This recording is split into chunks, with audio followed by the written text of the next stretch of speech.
Assalamualaikum warahmatullahi wabarakatuh. Saya Saidul Hafizi dari kelas IATB. Kali ini saya ingin mereview hasil resum tugas makalah studi Al-Quran. Yang diresum adalah makalah 1 hingga 6. Baik, langsung saja kita akan menuju kepada makalah yang pertama. Makalah yang pertama ialah membahas tentang definisi Al-Quran dan perbedaannya dengan hadis qudsi.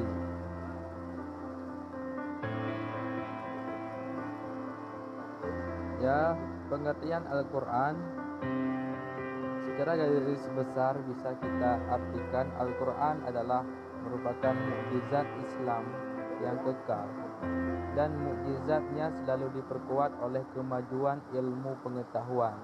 Al-Quran diturunkan kepada Rasulullah Muhammad SAW untuk mengeluarkan manusia dari suasana yang gelap menuju yang terang, serta membimbing mereka ke jalan yang lurus melalui perantaraan malaikat Jibril.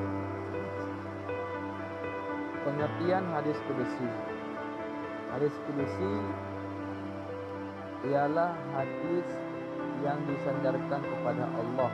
Maksudnya Nabi yang meriwayatkan hadis tersebut. Jika hadis-hadis lain yang meriwayatkannya ialah para sahabat, kalau yang ini ialah merupakan langsung daripada kalam Allah, maka yang menjadi perawinya ialah Rasulullah dengan lafaz Rasulullah sendiri. Kemudian perbedaan antara Al-Quran dan hadis qudsi, yang mana Al-Quran merupakan wahyu Rasulullah. Kemudian isi Al-Quran semuanya dinukil secara mutawatir sehingga sudah mutlak. Sedangkan hadis qudsi kebanyakannya adalah khabar, sehingga kepastiannya masih merupakan dugaan. Ada kalanya hadis qudsi itu sahih, terkadang hasan, dan terkadang pula dhaif. Makalah yang kedua ialah kewahyuan Al-Quran. Kewahyuan Al-Quran dapat kita pahami ialah menurunkan sesuatu dari tempat yang tinggi ke tempat yang rendah, karena Al-Quran berada dalam bentuk fisik. Tetapi pengertian nuzul Al-Quran yang dimaksud adalah pengertian majazi, iaitu penyampaian informasi kepada Nabi Muhammad SAW dari alam gaib ke alam nyata melalui perantara malaikat Jibril sebagai petunjuk bagi umat manusia untuk mencapai kebenaran. Pengertian wahyu. Wahyu merupakan keyakinan bahawa pengetahuan itu datang dari Allah, baik melalui perantara maupun tidak. Periode pertama diturunkannya wahyu ialah Quran surah Al-Alaq ayat 1 sampai 5 yang terjadi pada tanggal 8 bulan Rabiul Awal. Yang kedua ialah waktu ketika kerasulan, di mana ayat ini turun malam pagar hari Jumat tanggal 17 Ramadan. Al-Quran turun berdasarkan kondisi sosial pada masa itu, sehingga lebih kondisional. Dengan begitu Rasulullah bisa lebih menguatkan dan meneguhkan hatinya ketika menyampaikan wahyu kepada umat. Wahyu turun kepada Rasulullah dari waktu ke waktu dan bertahap, sehingga Rasulullah dapat meneguhkan hatinya atas dasar kebenaran dan memperkuat kemauannya dan tetap melangkahkan kaki dalam dakwah. Makalah yang ketiga yaitu permasalahan pembukuan Al-Quran. Penulisan Al-Quran sendiri sudah ada sejak awal pada masa Rasulullah SAW, yang mana yang menjadi penulisnya waktu itu ialah sahabat-sahabat Nabi, yakni Abu Bakar, Utsman. Selain itu ada juga Zaid bin Sabit, Khalid bin Walid, dan Ubay bin Ka'ab dan Sabit bin Qais. Dalam proses pembukuan Al-Quran seperti kita ini tidak serta-merta langsung berbentuk mushaf, dikarenakan para sahabat saat itu memiliki kemampuan menghafal yang sangat baik, sehingga hanya sebagian dari mereka yang menulis Al-Quran. Juga kebanyakan dari para sahabat saat itu belum bisa membaca dan juga menulis. Di samping itu pula, alat-alat tulis semakin sulit di masyarakat, sehingga pada saat itu Al-Quran ditulis pada pelepah kurma, kepingan batu, kulit binatang atau tulang beluang. Pembukuan Al-Quran pada masa Abu Bakar. Dikarenakan banyaknya para hafid yang gugur saat peperangan,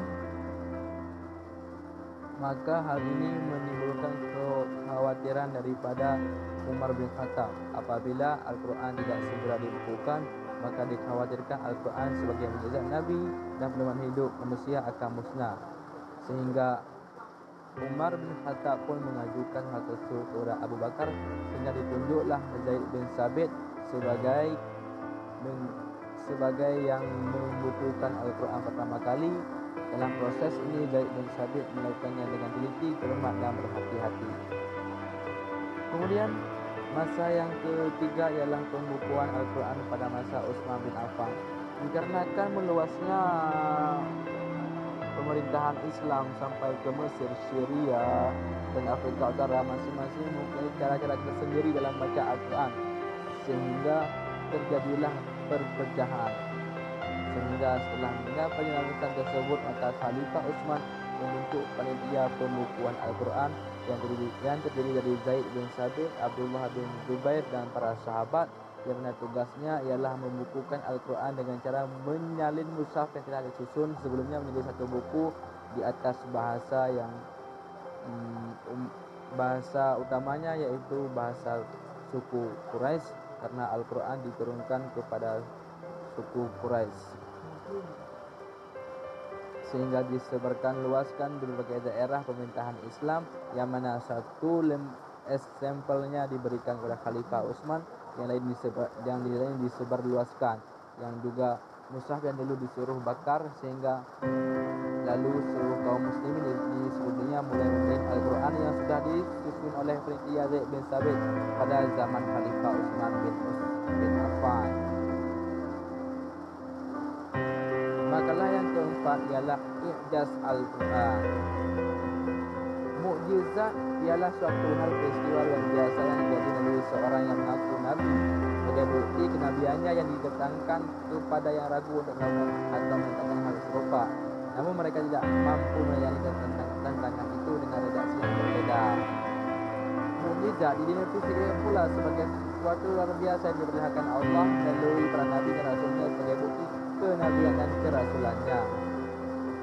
Mukjizat tersebut menjadi dari Al-Quran ada yang namanya ialah sebagai petunjuk, yaitu Al-Quran di mana terakhir ini merupakan salah satu asma, yang mana Al-Hadi itu merupakan salah satu asma husna, ialah menjelaskan, memberitahu dan menunjukkan, yang memperlihatkan dan memperkenalkan kepada hamba-hambanya jalan yang mengetahui, sehingga para sahabat mengakui rububiyahnya. Kemudian Al-Quran juga berfungsi sebagai obat, maka bagi artinya dapat mengobati penyakit yang timbul di tengah-tengah komunitas, baik penyakit individual maupun penyakit masyarakat. Yang ketiga, Al-Quran ialah diartikan sebagai rahmat, yaitu kepada perasaan lembut. Dalam bahasa Indonesia, rahmat itu diartikan kepada belas kasih, yaitu perasaan yang dimiliki seorang terhadap apa saja yang disekitarnya, di mana perasaan itu menghasilkan perilaku mulia terhadapnya. Al-Quran sebagai rahmat mempunyai tiga arti. Pertama, ajaran terkandung dalamnya mengandung unsur kasih sayang. Ia berfungsi menyebarkan kasih sayang kepada seluruh makhluk.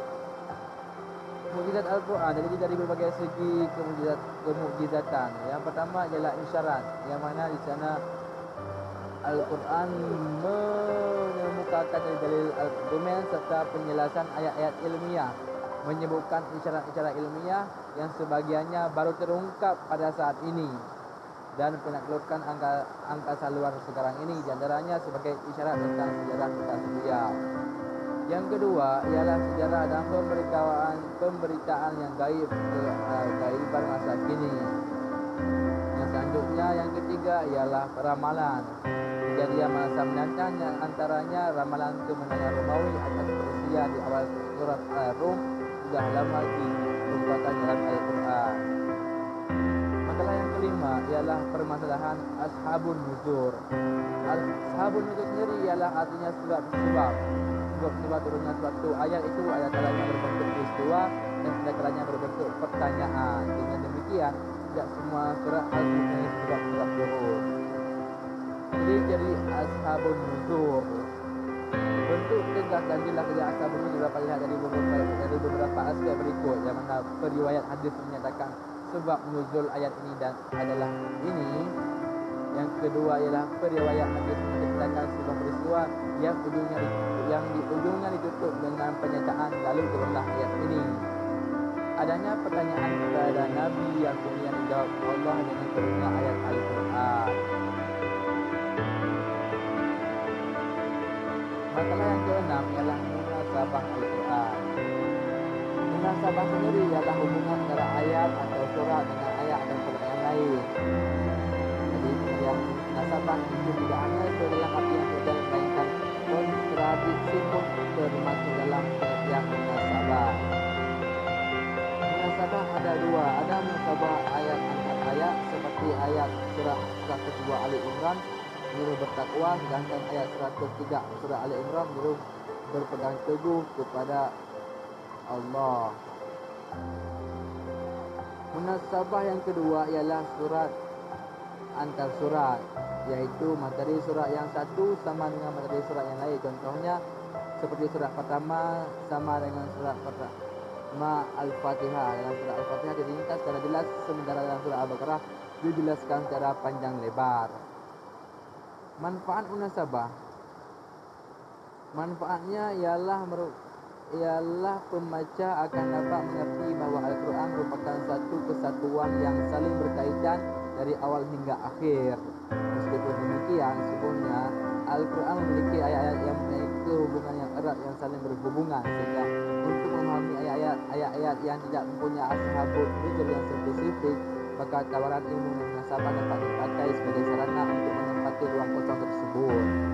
Adapun kegunaan mempelajari ilmu munasabah, yang pertama ialah menepis anggapan sebagian orang bahawa tema-tema Al-Quran kehilangan relevansi. Yang kedua, mengetahui persambungan atau hubungan antara bagian Al-Quran, baik antar kalimat atau antar ayat maupun antar surat. Yang ketiga, dapat diketahui mutu dan tingkah kebakalahan bahasa Al-Quran. Yang keempat, dapat membantu dalam menafsirkan ayat-ayat Al-Quran secara lebih cepat dan akurat. Ya, selesailah tugas lesson makalah yang saya sedikit jelaskan dari materi kawan-kawan saya, jelas dari pada makalah 1 hingga makalah ke-6. Sedikit pos untuk hari ini.